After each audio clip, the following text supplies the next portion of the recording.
for me to find to settle down in the hotel or in some place to take the class. So we are taking it today, and for which I'm very grateful to you for accepting to change the date.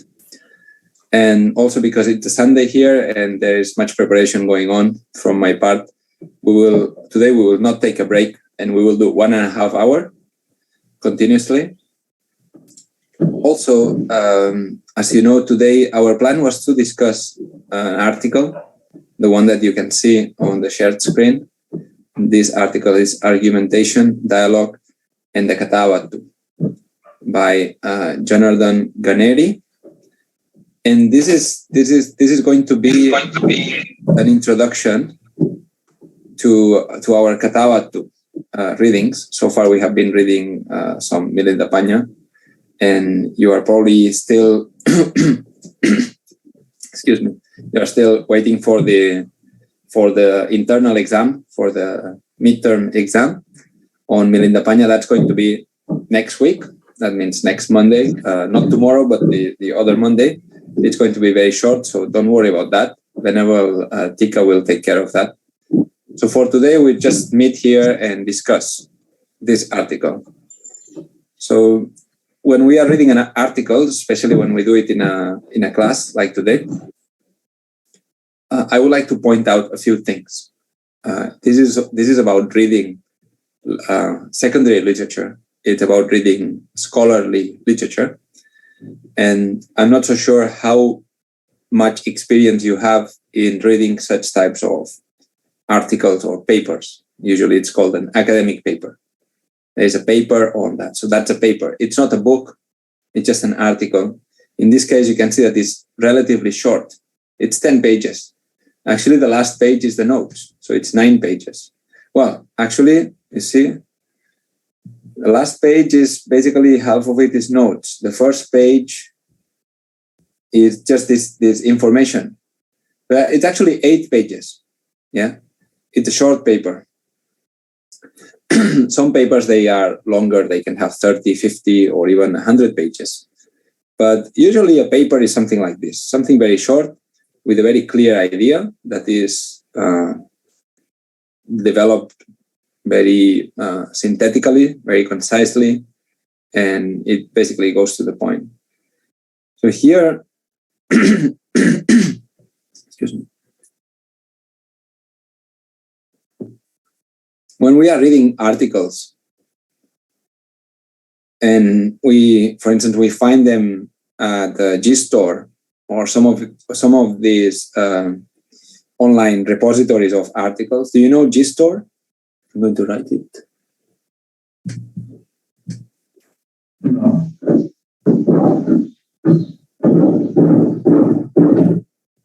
Do you know this website, gstore.org? No, this is the first time we met.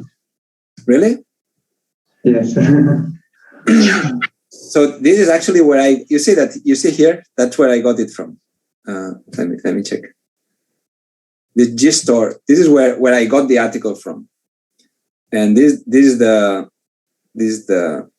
place online. So if you click on this, you will go to GStore. What happens with GStore is that some articles are freely available. Some articles you just click and you will be able to download the PDF. For some articles, you need affiliation to some university or something. Actually, at SSBU, we have an account for GStore. So if you need to download articles from GStore, you can do that through the SSBU library. And how did GStore? I'm going to show you how it works because it's a very useful tool. And I think if you can use it anytime. At least you can find articles. Whether you can download them or not, that's a different story. But at least you can find them.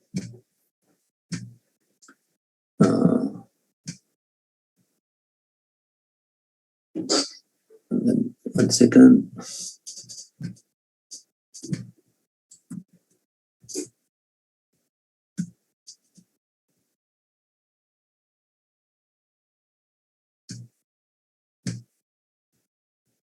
Good. So this GStore, it's a website, yeah, but it's like it's a website where you can search, explore the world's knowledge, etc. So there are many journals and so on. So if you just write Kathavatthu and you search, you will find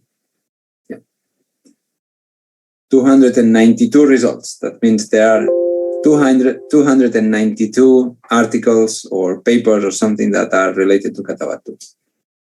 Here, if you join the website, you can see you cannot download. It's not possible. But this paper, you can see that it's in the folder that I have provided in the Google Drive. It's there because I already downloaded that. And I downloaded the paper because I have access to GStore through some other account. In this case, I use my Cambridge email account, and I can access that. Through SSB, you could also access that. And you can see like the date of Kathavatthu, like many arguments. You see this one. This is the article that we're reading today. You cannot download directly, but you can see the many articles. Sometimes the Kathavatthu is not in the title. It's not directly about the Kathavatthu, but it means these articles, they mention the Kathavatthu. Here there is an index to the Kathavatthu. So many things. So many articles they are actually doing. Some of them, you see, here you can download. If the download is red, it means you can download, and then you accept. Some of the articles will be open access. You see, that's it. You can access. This one is from 2013. Especially if they are old articles, sometimes they are easily available for download. Then you can download, no problem. But GStore is a very, very useful tool. It has this symbol, GStore. And you can find many resources, many articles, and so this is very how to say? It's a very common tool nowadays for study and search. And now we go back to our article. So because we got this article from GStore, we have the information here. This is the bibliographic information.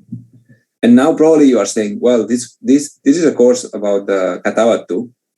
Why are you talking about all these things? Let's go to the point. Let's go to read the article. But I'm saying all this because you are here doing an MA, and this is an MA which is mostly focused on research.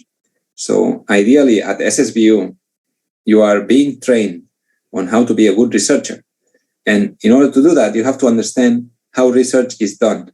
And you have to become aware of the details of research publication, paper publication, like publishing in journals, and how to use the papers that are published in journals, and so on.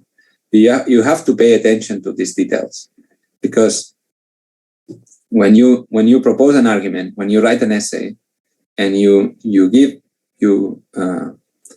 present your ideas, and you try to substantiate your ideas, you try to argue something, you have to give references. You have to say, why do you think that is true? On which basis? What is the evidence for that?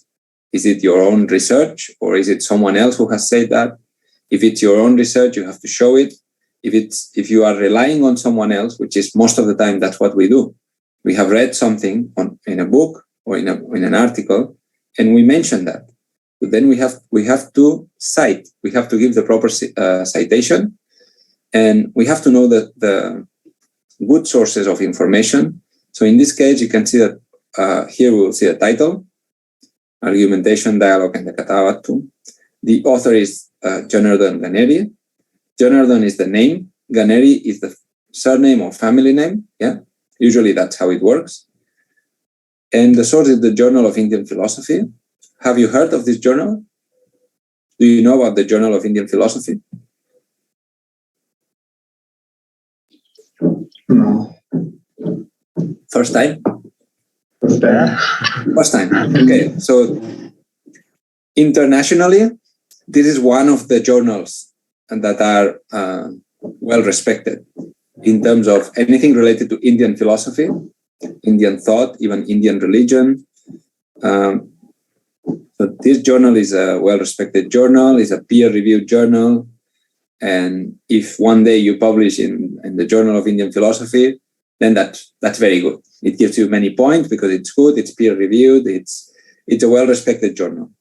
There are some journals that are well-known in the field of Indian studies. Then there's the Journal of Indian Philosophy, the Indo-Iranian Journal. Then there are some journals that are more focused on religion or philosophy. Others are more focused on philology, like that means the study of texts, textual sources. Others are more focused on sociology or anthropology. But you have to become acquainted with some journals that are good sources of information. And the Journal of Indian Philosophy in itself is quite a reliable source. So it's a good journal. It's peer-reviewed. And in theory, it's trustworthy, and it's one of the journals that you will use very often. Sometimes you will see it quoted as JIP, simply, JIP or JIPH. That means Journal of Indian Philosophy. And that's from 2001, 2001. That means this article is already 20 years old. It's 20 years old. It's not so old. So it's relatively, how to say, up to date or recent. You know that, so when we are working on academics, sometimes there are sources that are considered very old and outdated or obsolete. So how many years do you think that an article or a book should pass in order to become old? So if a book was published last year, it's still a recent book. If a book was published 5 years ago, it's still a recent book. Well, if a book was published 50 years ago, is it a recent book or not? Not. Why not? I heard that the book recently is within 10 years, right? 10 years. Do you agree? Do you think it's true? What is your opinion, Bante? Do you think 10 years it means reasonable? That means for a book to be recent? Or sometimes you can say, well, some books were published 50 years ago, but they are still fresh. They are very good, so you can still use them. They are still fresh. What do you think? 10 years, 50 years, 20 years, 30 years, 50, 100, 200? No date? Any book that is good we can use? Maybe it means that they mean in science area because the scientists from NGUYUN and NGUYUN, so maybe only in scientific area. Yeah. Very good. What do other students think? What do you think? Venerable Siddhartha, Matanda So, Sele Teja? I think it depends on the subject. Yes, in my opinion, also it depends on the field that one is doing research or studying. Okay. Yes, whether the resource is fresh or not is depend on individual. So in the field of Pāļi, how many years do you think is a book or an article is still recent, is still up to date, is still fresh? In my understanding, doing research is we are finding digging down into the deep and finding among this the new. So I think that whether the resources is out of date or not is depend on the one who is doing or using these sources. Okay. Yes. So Sele, what you are saying is that it depends on the one who is using them, right? Yes. Yes. I think that is true. Depending on what you need, something can be useful or not useful. Yes. So it's not so much whether it's relevant in general, but whether it's relevant to me. Maybe I'm interested in that thing, so it's still relevant to me. So I need to use it. That's a very good point. Any other ideas on? I'm not going to say what is mine. I will say it later. So what do you think? This is an important aspect. Like, for instance, I give you one example. sometimes now you know that this journal is a peer-reviewed. Peer-reviewed means, do you know what is peer review? I'm going to write it on the chat.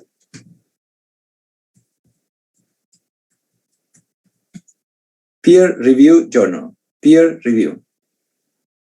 Do you know what that means? Peer review. I think as this is the same way done the thesis. Similarly, such kind of journals also we can't publish in once. So we have to check again and again and many times. So after that, it will be published. That's what I understood about review. I like your definition, Bante, because in a way that is totally accurate. That's exactly what happens with peer review. But the term peer review, so peer means someone who is also a specialist. That means a colleague, a peer, someone who is the same knowledge as the author. Suppose you are the author of one article, you submit the article, and suppose I'm specialist. Imagine that. Suppose I'm specialist in mathematics. Yeah, I'm specialist in mathematics. I submit my paper in the Journal of Mathematics. Suppose my special subject is ancient mathematics. Yeah, ancient mathematics. So I will submit my paper, and then the journal will call 2 other specialists to read my paper. I don't know them. It's anonymous. They are not going to tell me who is reading the paper. But two other scholars who are at the same level or higher than me, usually should be higher than me. Like people who are really good in that subject, they will read. And if they find that it's good, they will tell the publisher, yeah, this is good. They will send a report and say, I think it's good for publication. It's a good contribution. If they think that it's very bad, they say, no way, impossible. This is very bad. Don't publish that. It's not a contribution. It doesn't add any new knowledge. It just doesn't, it's of no use. And then there is a middle point where they say, well, it's quite good. It's not yet ready. So it should be changed in this way, change this, change that, change that. And then they send the feedback. So there are 3 options. Like they accept, but you have to change many things, and then they will publish, or they reject. So here, for instance, in my case, now sometimes I have to do this peer review. One journal, this is what happened. After you get PhD and you publish a few things, then some journals, they will call you and they say, can you help us? We received one submission paper, and we would like you to read and tell us, do you think it's good or not? Shall we publish or not? They will send it to me. They will send it to a few others, 2 or 3 at least. Should be 2 or 3, if possible 3. But the minimum is 2. And sometimes what happens to me, and that happened recently, for instance, I have to say no, and I have to reject, because when I go to the references at the end, the bibliography, you see the references at the end, the books and articles, they were all very old.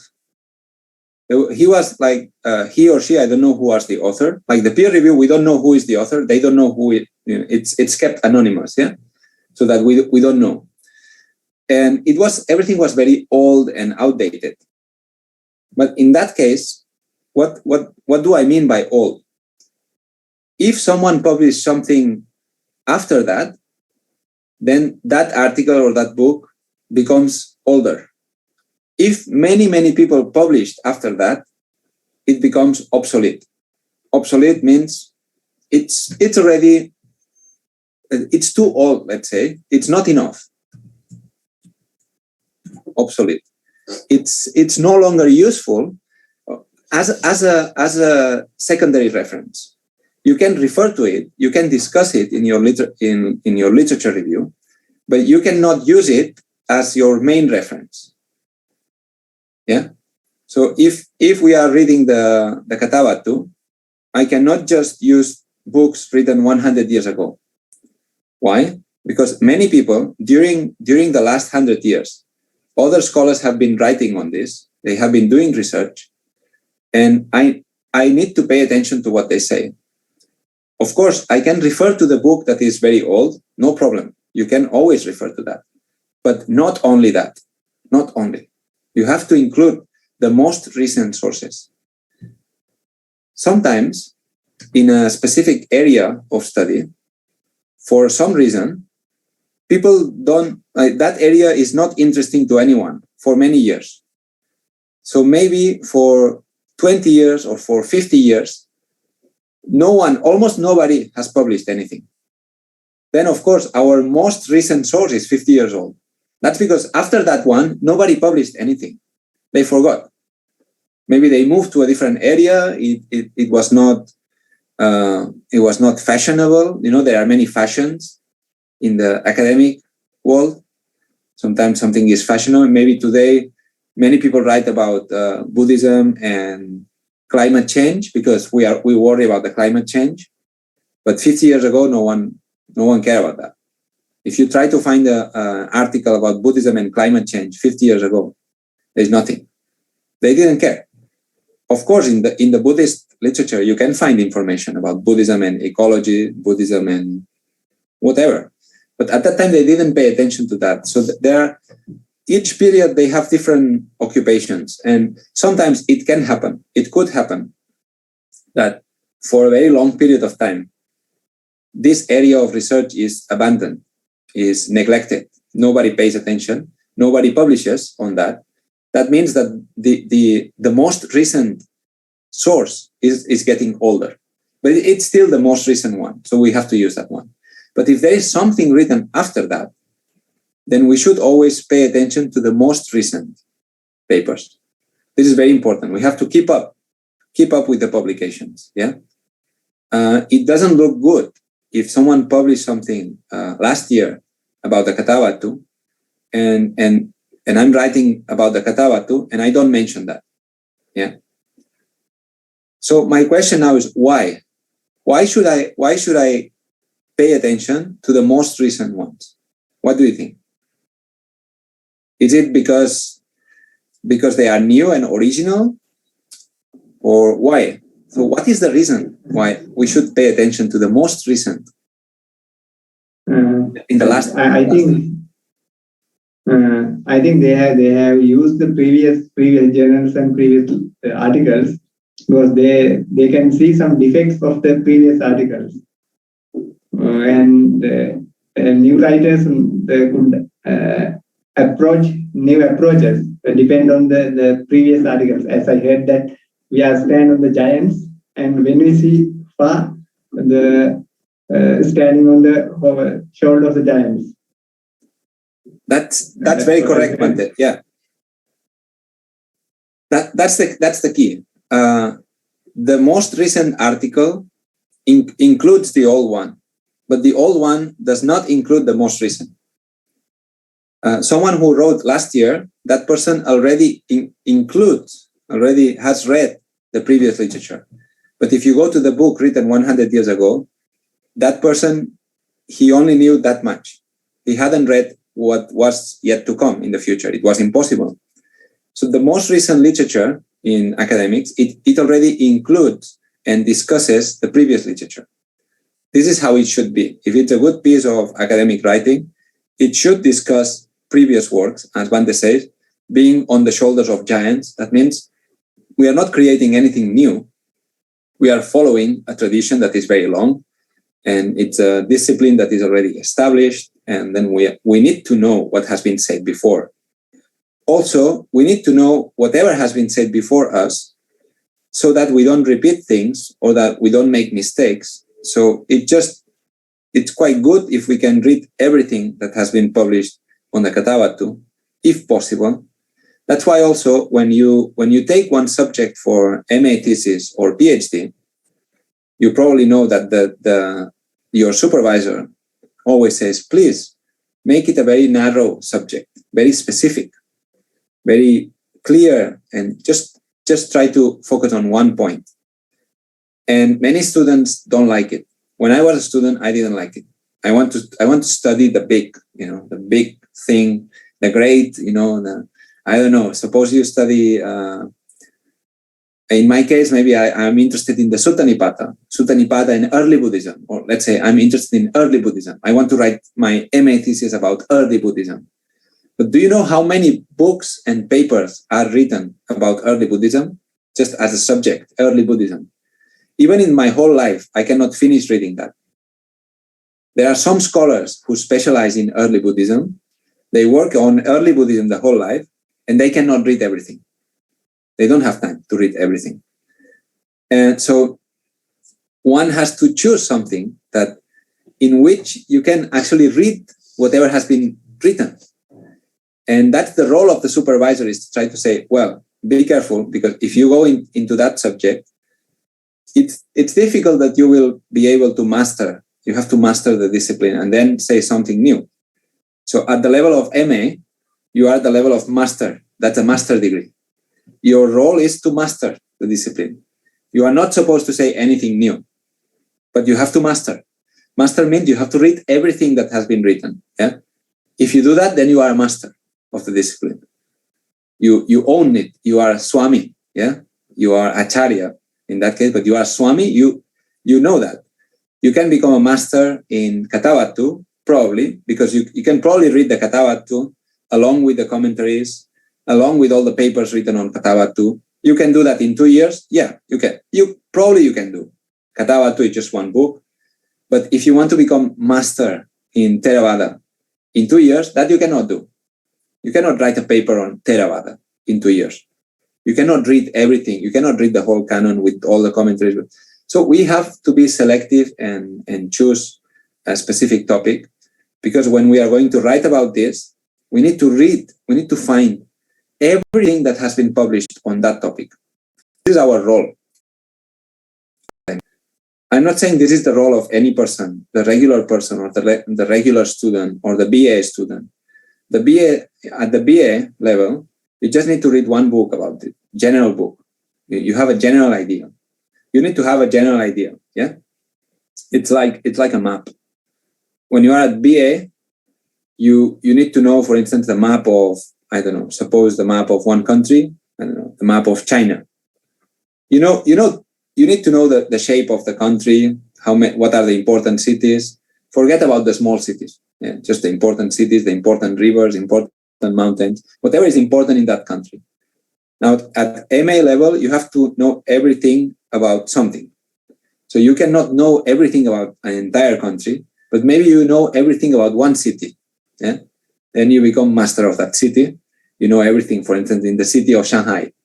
And you read everything about Shanghai. You say, okay, now I know everything about Shanghai. And then at PhD, you can say something new.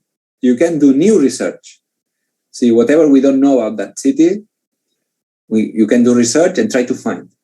But to do PhD, you need to master something before. You cannot do original research if you don't master something before. Yeah. So this is the progression from general to then mastering something specific, and then so that's why when we write an essay, if the topic is very concise and concrete and specific and you narrow down the topic, that will allow you to read everything about that topic. Yeah. So even the Kathavatthu is a very broad topic. So maybe you can focus on one of the questions of the Kathavatthu, one of the points. And on that point, you can say, okay, I'm going to discuss that. And then you read anything related to that point, the commentaries, everything. Then you master that. Yeah. So you can read old books, old articles, and new articles. You read everything. This one is 20 years old. As far as I know, not much has been written on the Kathavatthu. Not much. Just there are some new things, but not that much. The proof is that we still don't have an up-to-date translation of the Kathavatthu in English.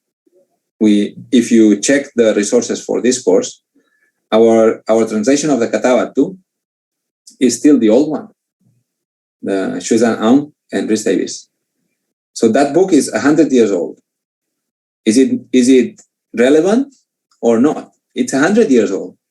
How can we use that? We are in 2022. what are we doing? This is totally obsolete. It's a very old book. It's from the last century. It's 1 century ago. We should use new books for the Kathavatthu. Yeah, we should, but we don't have them. After that book, no one has translated the Kathavatthu into English.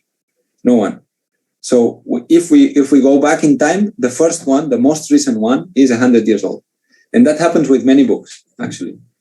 There was at some point a translation in the 19th century or in the early 20th century, and since then no one has touched that. And then we have to. In the Milinda Paña is different because we have more recent translations, but the Kathavatthu it's a very difficult text. There are some articles and so on, but even the translation is quite old. You will see here that if we go to the references, the Xuezhen Aung's translation is still mentioned because it's still relevant. It's the first one. Point of controversy. This is 1915, over 100 years old book. But is it still a good reference? Yeah. It is, because after this one, we don't have any other translation. See that there is a reprint in the 60s, but it's the same book. They print it again. And we don't have anything, like there is no other, here, this is just the edition, but it's the edition and that is the translation. We don't even have a new edition. So this is the situation. What we have is already old. So there is no option. Yeah? And in terms of articles, there are not so many articles on the Kathavatthu, not so many really. It's a difficult text. The translation is old. And to my understanding, it is a very important text, but sometimes it's more used by scholars of Buddhism, people who study the history of Buddhism, or the history of Indian philosophy. They always go to the Kathavatthu, because that, as this article shows, it's a very important document. It's a document of a debate. It's a philosophical debate in ancient India. And we have some philosophical debates before that. For instance, in the Upanishads. Do you know the Upanishads?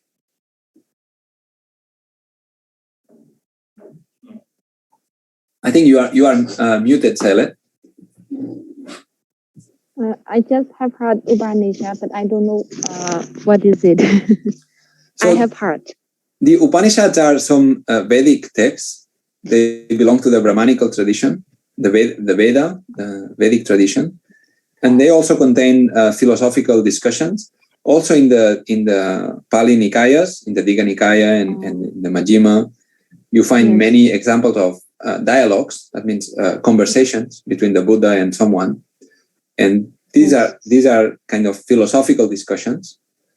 So in the history of Indian philosophy, or in the history of world philosophy in the world, these are some of the oldest philosophical writings. You have the Greek philosophy like Plato and Aristotle. And then in India, you have the Upanishad and also the Pāli Canon. But what we see in the Kathavatthu is not just a philosophical debate. It's the beginning, or what seems to be the beginning, of an articulation of logic. That is logic. Argumentation. You see the title of the article is Argumentation. It's not just people talking. Like if you read Plato or you read the Digha Nikaya, it's a kind of open dialogue. Someone is asking. Of course, it's very philosophical, very deep. They are not just saying whatever comes to their mind, but they are saying things that are well thought. But let's say that the structure of the dialogues in the Digha Nikaya or in the Upanishad or in Plato and some Greek philosophers, it's like a real life conversation. Yeah. Like when we are discussing now, we didn't prepare for that. We just come here and everyone will give an opinion and we will try to find a way. But in the Kathavatthu, we already find a system. There is a system for debate. Yeah. If there is a kind of code, there's a code for debate. You need to understand how it works. It's not just any debate. If you want to participate in the debate, you need to know the rules. There are rules. It's like a game. Yeah. This is formal logic. It has a format. It's not just anyone can go there and say whatever you think. whatever comes to your mind. You need to understand how it works. And this is the system of logic, the system of argumentation. Now, why is this system useful? Because you can say, but this is very artificial, this is very boring, people cannot speak freely. It's just someone who is very smart, they will look very smart because they can do these kind of tricks and these kind of arguments, and very logical and very technical, and then normal people will not understand. So this is only for smart people and scholars, or very high-level philosophers, high-caliber philosophers. They will understand, and then they will keep the common people, they will keep them away. But if you look at the Digha Nikaya, the Buddha can talk to anyone. The Buddha can have a dialogue with anyone. You can have a normal conversation with anyone, a poor person or a rich person, educated, uneducated. The Buddha is not a logician. The Buddha is a teacher for everyone. But the Kathavatthu is not for everyone. Yeah, it has a specific type of discourse, a very technical discourse, that is the logic and argumentation discourse. So my question would be, what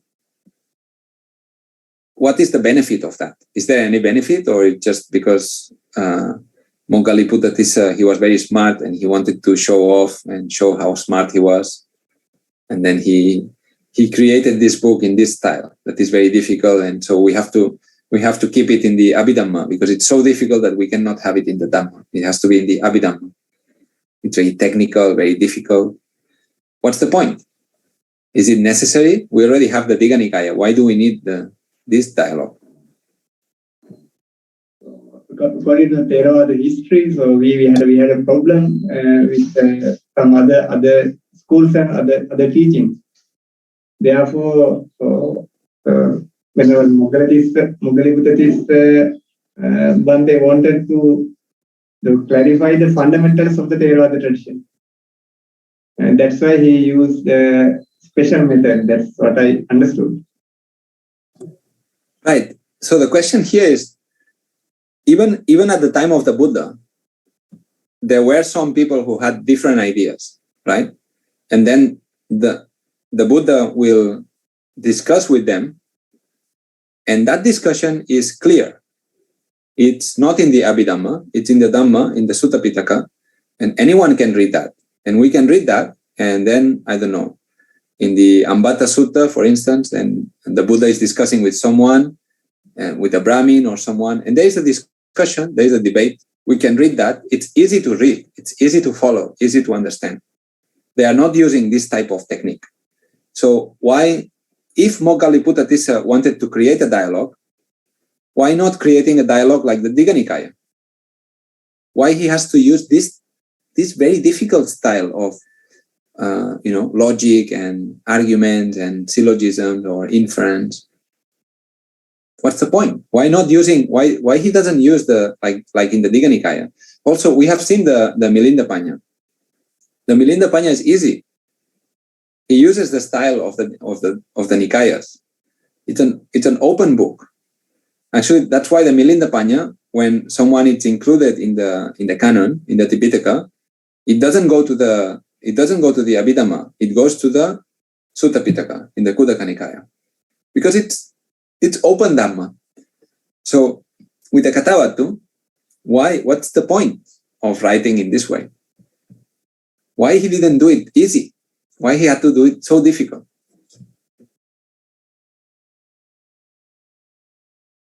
I understand that his goal was to defeat or to clarify some point, but that was also the goal of the Buddha, and the Buddha didn't need to do that.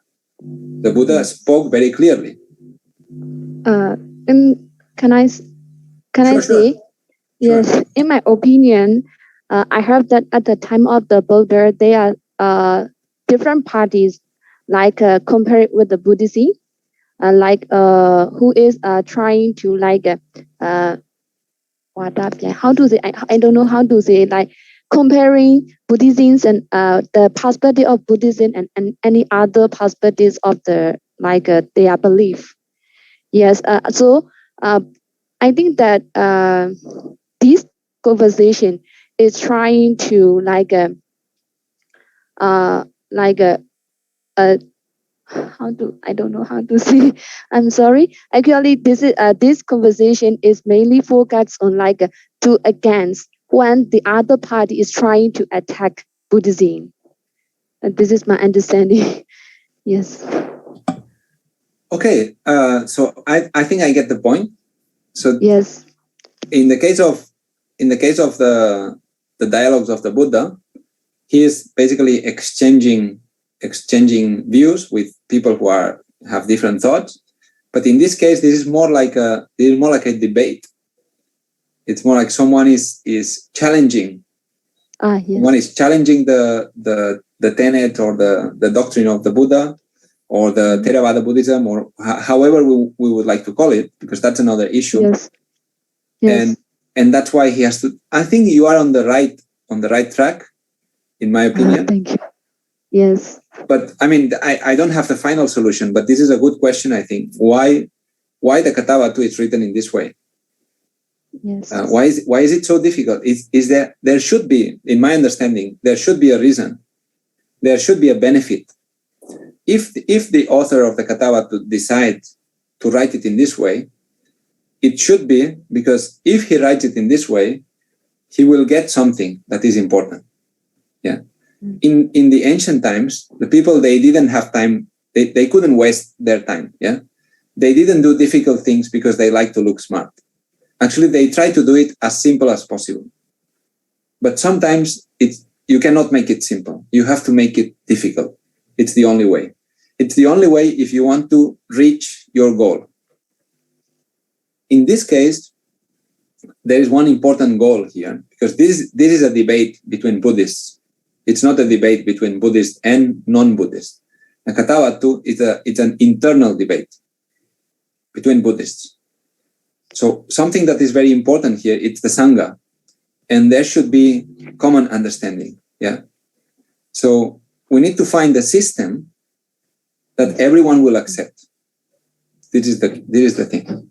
The system of logic, of formal logic and argumentation has one advantage. It's difficult to learn, but if you accept the system, you are accepting the rules of the game. It's like a game.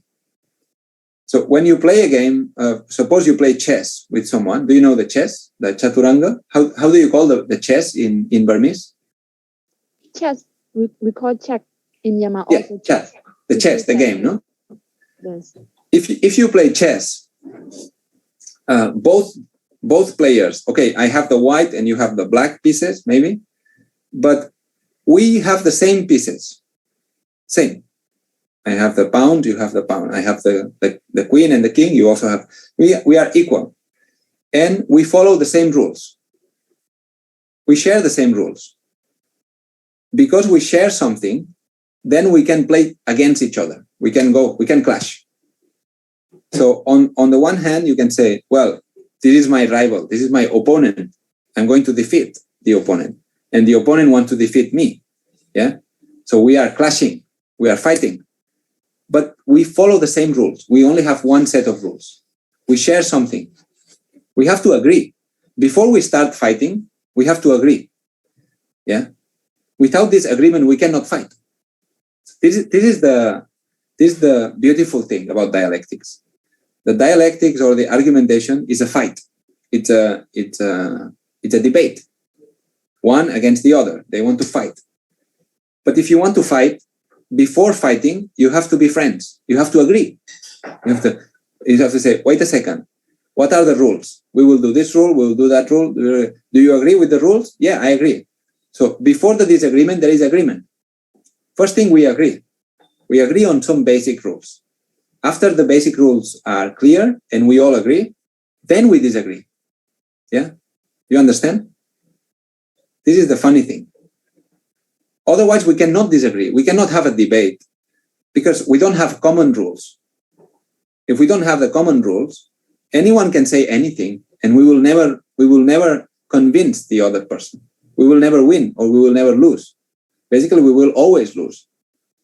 But if we have common rules for chess, then when I win, the other one will say, oh, you win because I know the rules. So now you won.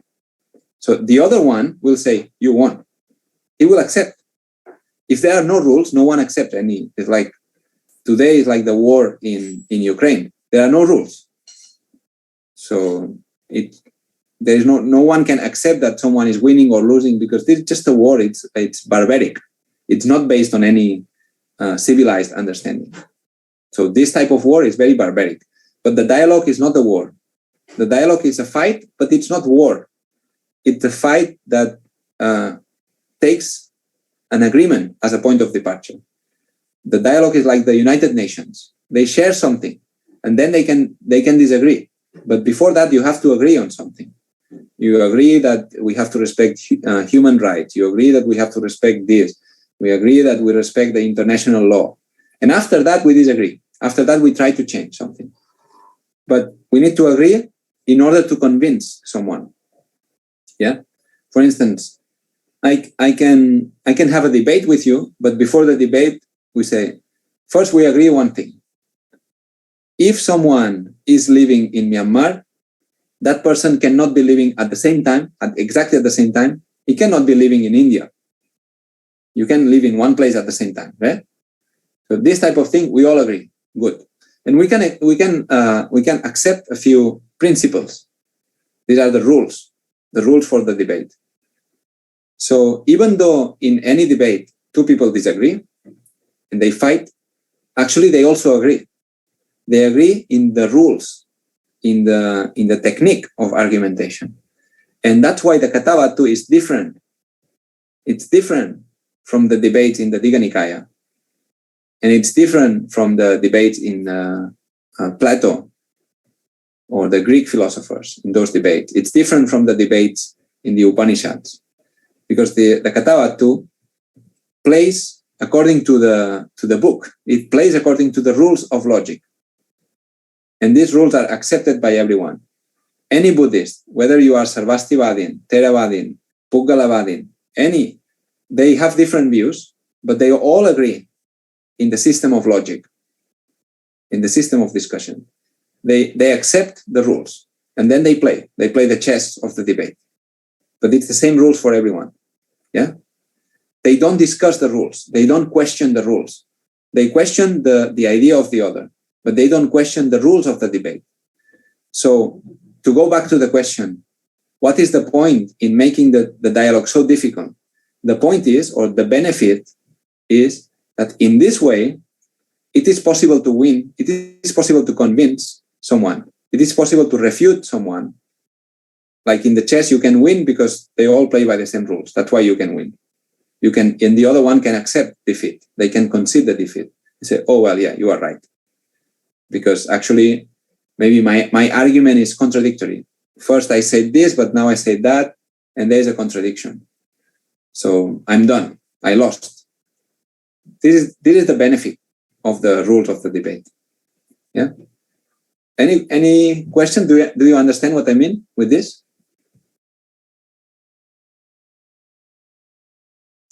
Good. I don't know if we are all here. I think Matanda So has disappeared.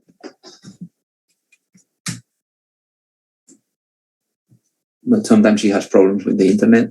Well, now after this very long introduction, but this is also a kind of introduction to the Kathavatthu that is very important, and that's one of the differences between the Kathavatthu and the Milinda Panya also. The Milinda Panya that we have seen, it's a debate between people from different backgrounds. One is the Bhante Nagasena, who is an expert in the Indian tradition, and the other one is also an expert in the Indian tradition, King Milinda, because he's Indo-Greek, but he's a Greek, so he thinks in a different way, and he asks questions that Venerable Nagasena needs to struggle a little bit to answer. But the Kathavatthu is a kind of internal affair. Kathavatthu is internal affair of the Buddhists, and they try to solve it as well as they can. So now I would like to ask who has read the article? Have you read this article? argumentation, dialogue, and Kathavatthu. Yes, it's like article of the lawyer. I felt. Is it easy or difficult? The article. Very difficult. Very difficult. Why is it difficult? There are many new words and the pattern. Right. So on the one hand, it's a very high academic writing. So there are many words that are new to you probably and difficult. Also, it's a very specific area of academics, that is logic. So it comes from formal logic, this type of. So what you have to do when you read an article like this, sometimes you have to go to the Wikipedia. The Wikipedia it's just an online encyclopedia. And it's not a good source. If you're writing an essay, you cannot just quote the Wikipedia. Yeah, don't do that, because it's not a good source for academic writing. But when you need to know something quickly, that is a good resource, the Wikipedia. You need to know, I don't know, for instance, what propositional logic. This term here. What is propositional logic? So for this thing, you just go to the Wikipedia and say, what is propositional, or to some dictionary. But the Wikipedia is better than a dictionary, because it's not just giving you the word in your language or giving a definition, but it's giving an explanation of what it means. And it will give you examples, and it's a good resource for just trying to understand what the terminology means. So this is propositional logic. Propositional logic is the logic that follows propositions. And a proposition means a statement. Yeah, literally it means a statement. In Pāļi, that is called patiññā. A patiññā, that sometimes patiññā is called a promise, but really what it means is a statement, a strong statement, and something that I state. Like human beings are mortal. That means human beings die. That is a proposition. Yeah. And if I say this proposition, I make this statement. And why do I say that? Because I have reasons to believe that. Actually, suppose I say, human beings are mortal. Human beings will die. All human beings will die, or every human being is born and dies. Do you agree with that?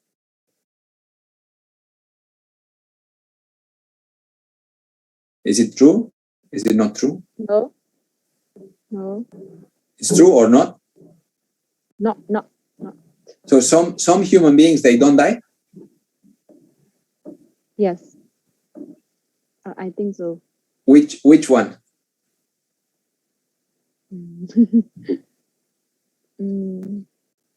How to say? I don't know how to say.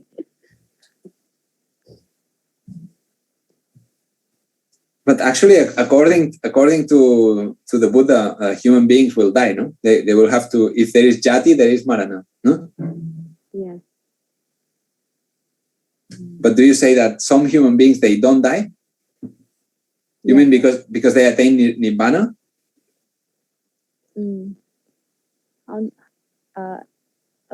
I don't know how to explain it. Yes. Let's say that ordinary human beings die. Yeah. Yes. Okay. Yes. Like this. Yes, let's put it that way, in a very generic way. Eh? Ordinary. No, we are not talking about arahant, but even arahant, they die physically. They die. Yeah. Well, let's say all human beings, they die physically. The body will die. Yeah. Yes. The body. Is that true? Yes. But how do you know? Did you see that all human beings, did you see them dying? No. For an ordinary, it is not possible. But how do you know? Through jhana or being. But for instance, do you think that I will die one day? Yes, of course. But how do you know? I didn't die yet. Actually, we can contextualize according to our what's happening around us. Right. Yes. So you cannot say that you know positively that I'm going to die, at least physically. At least Yes. my body is going to die. Yeah. Actually, Yes. I agree. I know that. And everyone, I think, if we go in the outside in the street and I ask people, what do you think? I'm going to die or not? They will say, of course. And I also, everyone is going to die one day. We all die. All the animals die. Yeah. All the humans die. But the question is, how do you know? Because maybe I don't die. I'm not dead yet. How do you know the future? How do you know? Have you gone to the future and you saw the day when I was dying and yeah, he's going to die? No. You don't know that. So you don't know it directly from your eyes. You haven't seen it. So this is a kind of knowledge that you get through logic. That's logic. Yes. So it's because you think, well, everyone before us, every human being died. No human being stayed forever. So everyone who is born, according to my experience, every time that some person or some animal is born, sooner or later they die. If it's an animal, maybe after 10 years or 20 years. If it's a human being, maybe after 80 years, maximum 100 years. I never saw a human being of 500 years. Never. Have you seen human being? No. 500 years old? No. At all. 1,000 years old? 2,000 years old? No. No. They die after maximum 100. Some people, they die after 20 years. Some people, they die after 30 years. Some people, they die after, but they die. Everyone died. But I never saw all of you. I don't know if you are going to die. How can I know? Maybe you are different. Maybe you will find a way. Maybe your body is different. I don't know. Maybe you will find a way, or you will go through surgery or something and you can keep going forever. Maybe some people will not die. So, but my reasoning is that I expect that everyone will die, because what happened before, I project that to what is happening now. And even though I didn't see it, I know it, or I think I know it. I'm using my logic. I'm using my thought. I'm not using my eyes. I'm not using my hands. I'm not using my smell or my taste. I'm not using any sense organ. I'm using my mind. Things that I think. So this is through propositions and through logic. So some people, they think that logic is very difficult. Maybe it's difficult or maybe it's easy, I don't know. But everybody uses logic all the time, and sometimes too much. Actually, the Buddha, sometimes he's warning people, he's telling people, don't follow the logic too much, because it can trick you. It can look true by logic, it looks like it's true, but actually it's not true, so we have to be careful with the logic. But that's what the Kathavatthu is about. So this paper, it's very difficult, but at the same time, it's very well written. And if you see from the beginning, even the first sentence is very clear, and it tells you what the paper is about. If you want to learn how to write a paper, this is something very good. The first sentence, you say what the paper is about, what is your point. And the point here is the Kathavatthu, or Point of Controversy, that is the English title, is a book about method. It's about method. So this, we could actually just talk about this sentence today, because of many reasons. It teaches you how to write and how to read. If the author, in this case, Professor Jonathan Ganeri, is saying, he begins his essay in this way, that means that some people would disagree with that. He's saying this because, according to other people, the Kathavatthu is not a book about method, is a book about something else. Actually, the title of the book seems to indicate that the book is about this, about the point of controversy. If you ask many people, what is the Kathavatthu about? What is it about? Yeah, what is it about? They will say, it's about debate. It's about what is true in Theravada. What are the points that are correct in Theravada and they are incorrect in other schools. So this is a traditional way of understanding the Kathavatthu. The Kathavatthu is a book on controversy. Controversy, that means it's a kind of dialectic fight. It's a kind of dialectic clash, a controversy. People who disagree. It's a disagreement. It's an argument between two parties that disagree. There's a discrepancy. There is a disagreement. So that's a controversy. Is there Puggala or no Puggala? So some Buddhists will say, yeah, there is Puggala. And other Buddhists say, no, there is no Puggala. So they have disagreement and they fight. They fight with words. They don't fight with a hand. But it's a kind of dialectic fight. Dialectic means it's a dialogue. It's a dialogue with like two parties, not just one. It's not just me talking. It's me and another one who is going against me. So whatever I say, I'm not just saying what I want to say. I have to reply. Yeah, this is a very different type of thought, different type of speech, because I'm not just saying what I want. I have to say something to defend myself because the other guy is attacking me.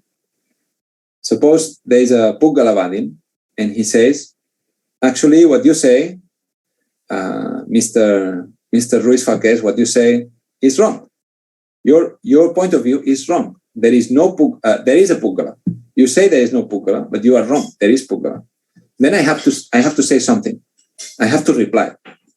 This reply, it's not because I want to reply. It's because the other one is asking me a question. He's criticizing me. Then I have to reply. And then he will reply to me and so on. So this is a dialogue. And in this case, it's a dialogue that is a controversy.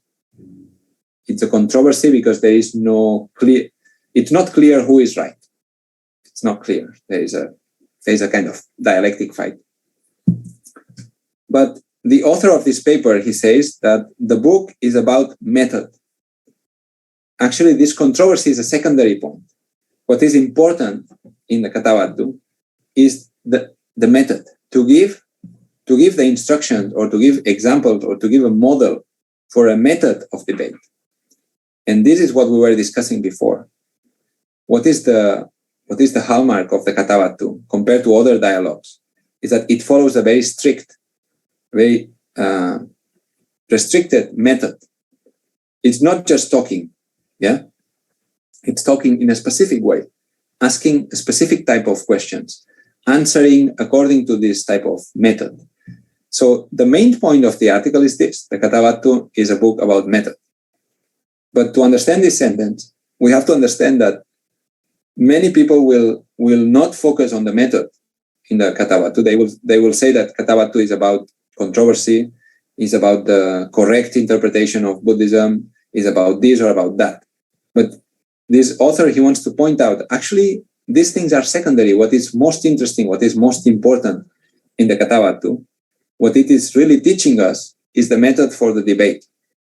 It's a method, yeah? The method that in Pāļi is called Nyaya. Or in Sanskrit, you could call it Nyaya. Nyaya or Naya. Let me write it down here. I think there is a...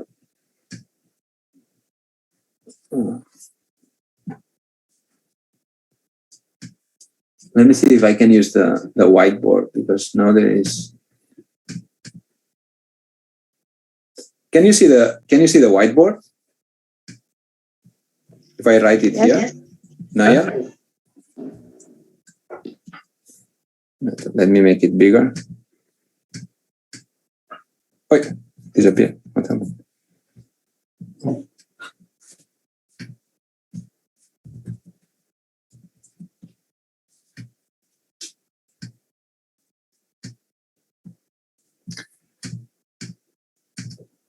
That in Sanskrit, this Nyaya.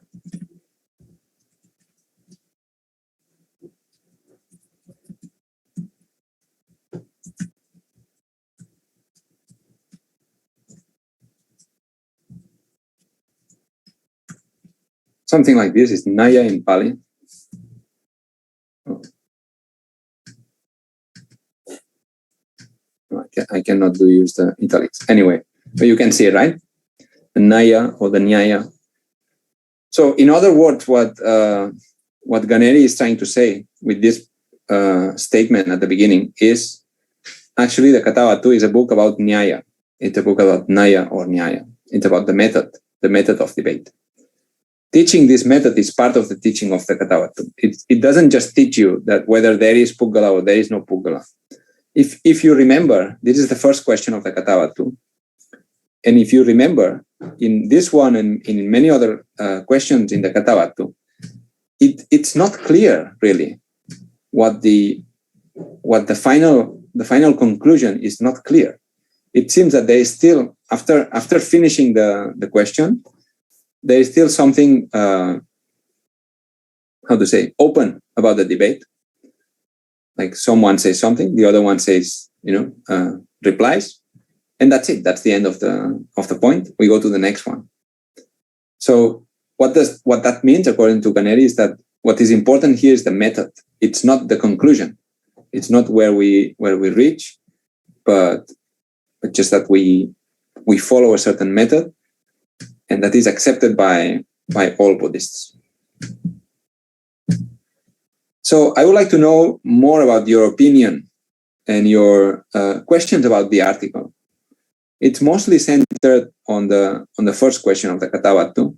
See that he summarizes the method like this: is A B, like is this thing that thing, or is this thing not that thing? Is this thing that thing everywhere and always, or in everything, and so on? Like you keep changing the questions. You can see that this is a very systematic way of asking. Of course, in the Nikayas, we also find similar. There are some points in the Nikayas where the Buddha also asks very systematically, but in general, it's not the same. The Nikayas are a little bit more open. The debates are more open, but in this case, both parties, they follow this method. When there is a counter question, the counter question also uses the same method. So they are both using the same method, but they disagree on a certain point. So they play by the same rules. It's just that they are playing against one another. So more comments about the Kathavatthu, the article and the Kathavatthu. Did you take notes?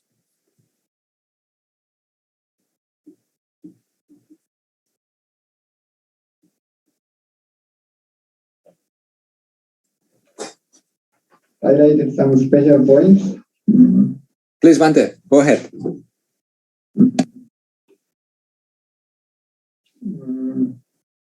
So it mentioned about the five stages. The way forward, Anuloma, the way back, Patikkama, the refutation, Nigaha, the application, Upanayana, and the conclusion, Nigamana. Those are the 5 stages divided.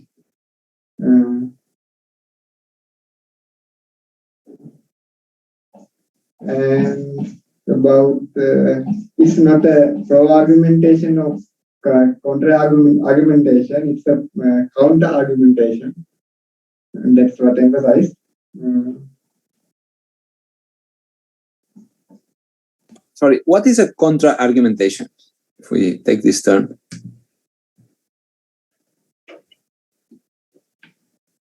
What is contra-argumentation? Just I check the dictionaries, academic dictionaries, it should be, there is an argument between two parties with contradict ideas. So that is the contra-argumentation would be the argumentation that is given against, that is contra means against someone or something or a certain idea. So there is a counter. In English, we would say a counter-argument. There's an argument, and then there is a counter-argument. So what that means also, it's part of the way of the debate. We can read in English. Actually, this is the first point of debate. The Theravadin says, "Is the soul, that means is the Puggala, known as a real and ultimate fact?" And the Puggalavadin, here there's a typo, but that doesn't matter. It's actually Puggalavadin, says, yes, of course, the Puggalavadin. You see that the point of departure is very clear. The Theravadin already knows that the Puggalavadin, of course, because it's called Puggalavadin, they defend the existence of Puggala. That means a kind of soul. And they say, is the soul known as a real and ultimate fact? That is, can we know the soul, the Puggala, as a real thing, or it just, is it a real thing or not? And see that the answer is yes. So these answers are yes or no answers. So this is also a kind of debate that the Buddha will not always use. The Buddha sometimes, or very often, he asks questions that are open, like, what do you think of this? Or, what do you think of that? But sometimes the questions are yes, absolute questions, yes or no. And when we ask yes or no questions, this is a little bit what happens in the court of law with the law. And this is how the lawyers usually work. They try to push people by asking yes or no questions. This is a very tricky thing. And in my opinion, it's very tricky. If you want to convince someone, you can ask yes or no questions, because they force that person to get into trouble. If I ask you many yes or no questions, ultimately you will get into contradictions. It's very difficult not to contradict yourself if I keep asking yes or no questions. That's why also sometimes the police also, they ask yes or no questions. Were you there that day in that room? Then you have to say yes or no. You cannot say I don't know, or I was there but I was not there. No, it's like you were there or you were not there. Then you have to say yes or no. Then you say, I don't know. I say yes. Then they ask something else. You have to say yes or no. And you keep saying yes and no, yes and no. And at some point, they will say, you say yes here, but now you say no here. These two cannot be possible at the same time. It means you are a liar. You are a liar, and now you're going to the jail. This is very tricky. And that's because this way of asking is pushing the opponent to contradiction. That is the way. If you see the terminology here, the refutation, that is called niggaha. So the meaning of niggaha, literally, that would mean that someone has nowhere to grab, right? Something like this. Or if we take niggaha in the sense of near without gaha, or in the sense of depending on, like it shows that the position is flawed because it's, it's contingent. It has a contingency. It's not completely self-standing, but it depends on something in that sense. But nigraha, I think it's refuting because of leaving someone without resources. So someone who cannot ask. But let's go back to the Pūgalavādin says yes. He has to say yes. He cannot say no. He has to say yes or no. Of course, Pūgalavādin, is the Pūgala known as a real fact? Yes. Next question. Is the soul, that means the Pūgala, known in the same way as a real and ultimate fact is known? Here is the first trick. So the Theravadin is very clever, and they say, okay, you say it is an ultimate fact. Now tell me, is it known in the same way as a real and ultimate fact? And the Pūgalavādin here, he has to say no. That cannot be truly said. I cannot say that. I cannot accept that. And then the Theravadin says, then acknowledge your refutation. It means you are contradicting yourself. If the soul be known as a real and ultimate fact, then indeed, good sir, you should also say that the soul is known in the same way as any other real and ultimate fact is known. That which you say here is false, namely that we should say the soul is known as a real and ultimate fact, but we should not say that the soul is known in the same way as any other real and ultimate fact is known. If the later statement cannot be admitted, then indeed the former statement should not be admitted either. In affirming the former while denying the later, you are wrong. This is the conclusion. You are wrong. Yeah? This is where he's pushing the opponent to that situation. Yeah. So here we see the different stages of the debate. But this is not the end of the debate. So does the Pūgalavādin accept that he is wrong? No, he doesn't accept. Later on, you will see that we have the representations. Though now the Pūgalavādin will speak, and now the Theravādin will have to reply. Yeah. Here we have a kind of even debate. Now it's the turn for the Pūgalavādi. Is the soul not known as a real and ultimate fact? And the Theravādi says, no, it is not known. So what does that mean? Can you explain what that means? Because here let me see if we can find it's not in the footnote in the end note. We will read the Pāļi at some point next week, but here what is the meaning of no, it is not known? Does that mean that it is true that the soul cannot be known as a real and ultimate fact? Actually, that's the point of the Theravādi. The point is, it is correct to say that the soul is not known as a real and ultimate fact. So the Pūgalavādi says that yes, the soul is known as a real and ultimate fact. The Theravāda says that no, it is not known as a real and ultimate fact. And the Pūgalavādi says, is it not known in the same way as any real and ultimate fact is known? See this question. It's very tricky. It's also a yes or no question, but it's very tricky. You have to be very careful what you say now. It says, when you say that the Pūgala is not known, is this not knowing the same as knowing with regard to a real thing? And then the Theravādi, of course, he has to say, no, it's not the same. It's not the same. When I say that I don't know the Pūgala, I cannot compare this not knowing of the Pūgala. I cannot compare this with the knowing of something that is really existent, for instance, the 5 khandhas. And then the Pūgalavādi says, now you are lost. Now I made you contradict yourself. Why? He says, if the soul is not known as a real and ultimate fact, then indeed, good sir, you should also say that it is not known in the same way as any other real and ultimate fact is known. That I'm not so sure I agree, but that's his argument. That which you say is false, namely that we should say that the soul is not known as a real and ultimate fact, but we should not say that it is not known in the same way as other real and ultimate fact is known. Here the problem lies on what we are negating, on the not and the no. So for the Pūgalavādi, if you say that the Pūgala is not known as a real fact, that means you are saying that it is known in the same way as a real fact. So it is not known in the same way as a real fact is known. But then the Theravādi denies that, and he says, if the later statement cannot be admitted, then indeed the former statement should not be admitted either. In affirming the former while denying the later, you are wrong. You can see that the method is the same. The method that the Pūgalavādi and the Theravādi follow is the same method. It's the same Naya. It's the same system.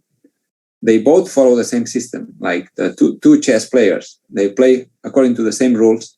They use the same pieces, the pawns, the king, the bishop, the bishop, or whatever it is, the horse, the rock or the elephant, etc.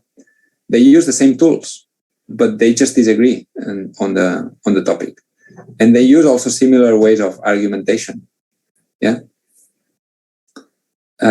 So if we go to the conclusion of the article, he says that, remember, however, that the global aim of the Vada Yutti, the Vada Yutti means the clash of Vadas, the clash of theories, the logical clash, the logical debate on Vada, or the logical debate, to be the form of a dialogue most conducive to a balanced examination of the best arguments, both for and against.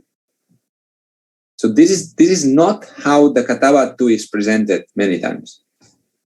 Very often the Kathavatthu is presented as a book which presents the Theravada point of view. Yeah, it's a Theravada point of view, defending the Theravada against other points of view. But what Janardhan Ganeri is saying here is that this is not exactly the main point. The main point is that the Kathavatthu provides a dialogue which gives us a balanced examination of the best arguments, both for and against. That means that if we read the Kathavatthu, we also learn about the theories of other Buddhist schools.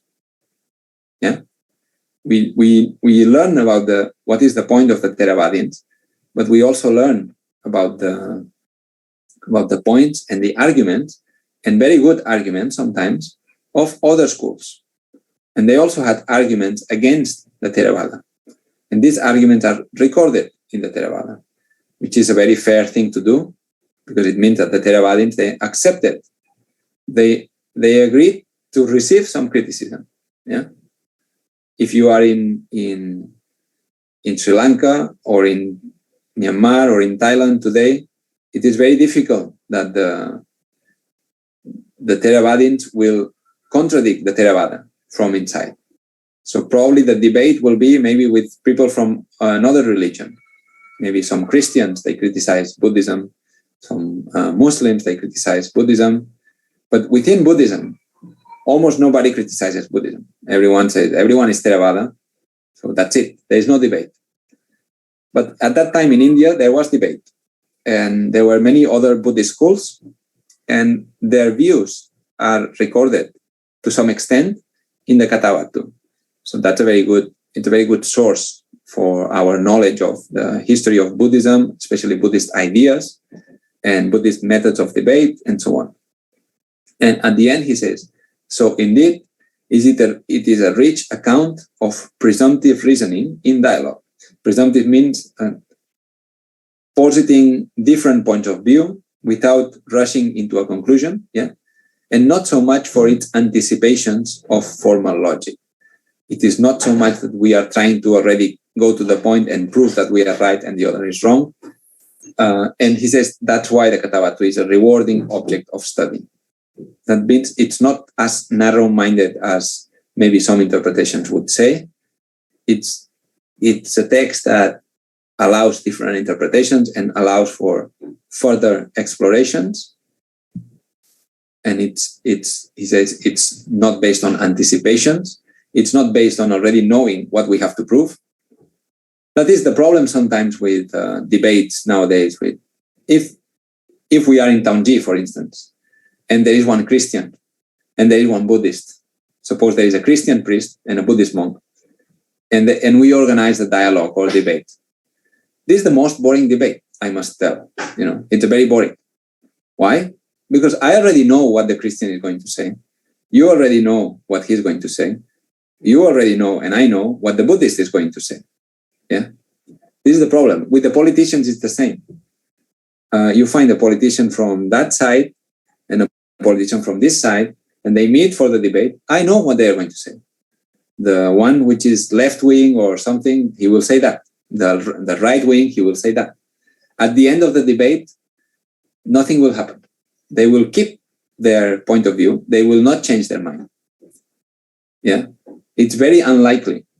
If suppose at SSBU we have the visit of a Christian, you know that near SSBU there is a kind of Christian college or school from the Jesuits. Have you seen that? Yes, there is a Christian. Yes. Yeah, of course in Taungji there are many Christian places. So suppose you invite some Christian and you have a debate. I know what's going to happen. You will defend Theravada, he's going to defend the view. And when he goes back home, he will still believe that there is God, and you will not believe that there is God. No one will change anything. No one. Because these debates nowadays are just, you say this, okay, I say that. Why do you say this? Oh, it's in the Bible. The Bible says this. But so what? Because I don't believe in the Bible. So you have to give me a real reason. Don't give me the Bible because I don't believe in that. You have to give me an argument. But there is no possible argument. They will say, well, if you don't believe, if you don't have faith, then you are lost. You are wrong. You should have faith first. It's based on faith. Same with Islam. In the case of Buddhism, then you will give some arguments and they will say no, because so it's very difficult to find a common ground. But for any real debate, there should be a common ground. If there is a common ground, then we can examine each position in a way that will allow us to transform our vision and transform our mind. And that is interesting. I mean, at least for a debate, that is interesting because we don't know what is going to be the end of the debate. We enter into a debate so that we change our mind, we improve our knowledge. Maybe we change our mind. Maybe we discover that we were wrong. In this way, people can understand that they are wrong.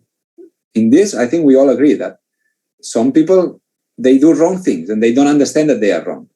So how can you explain that to them if they are not ready to accept that they are wrong?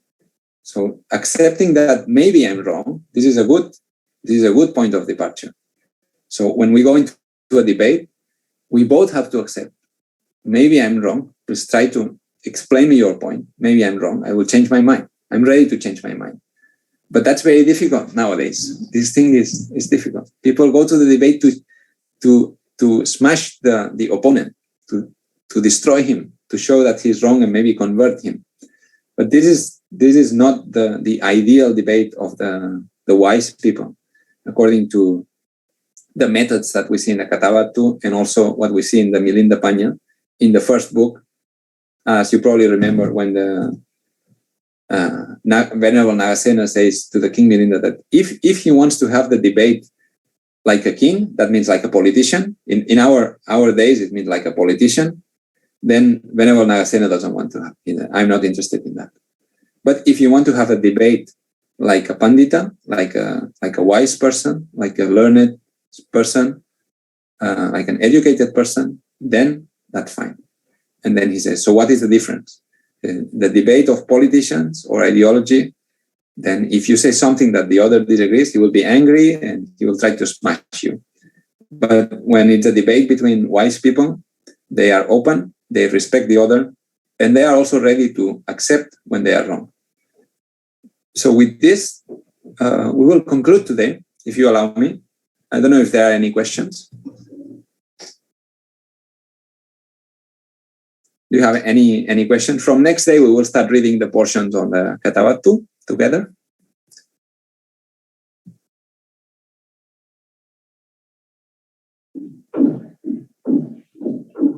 Dr. Alex, for next week, what about the preparation?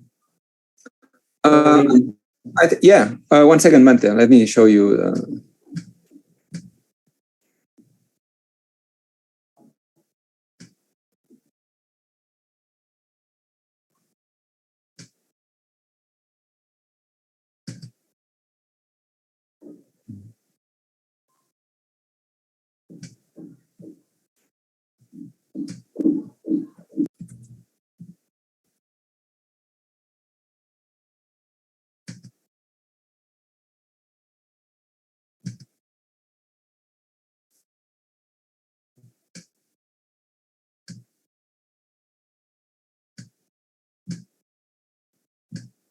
I think you all have this, the portions for this year, right? We are reading Milinda. And there is a point where it moves to Kathavatthu. Let me see here. So we start from this one, yeah? Can you see the screen? Yeah. So we will start reading this question. Manusaloka Katha, which is related to also whether the Buddha, when the Buddha appears in this world, is it the real Buddha? Was he here or not? And this is a controversy that, as you probably know, it's still open. It's one of the differences between some schools in the Mahayana and Theravada or some other schools in the kind of early Buddhist schools or Sarvastivada or Theravada. You know that according to Mahayana, the Buddha was not really there in the world, but it was a kind of image or kind of statue. Or the Buddha actually he has always been there in the universe and it's everywhere, and it manifests in the human world. But, well, you can prepare that. I think you have access already to the translation in English. Is that correct? You have the book. If you don't have it, you can download it from the folder of the course. And we are going to read from this point next week. Maybe you can do one or two questions. Is that okay? Okay. Okay. Very good. So we will conclude here. Buddha Sasanam Tiram Titetu. Buddha Sasanam Tiram Titetu. Buddha Sasanam Tiram Titetu.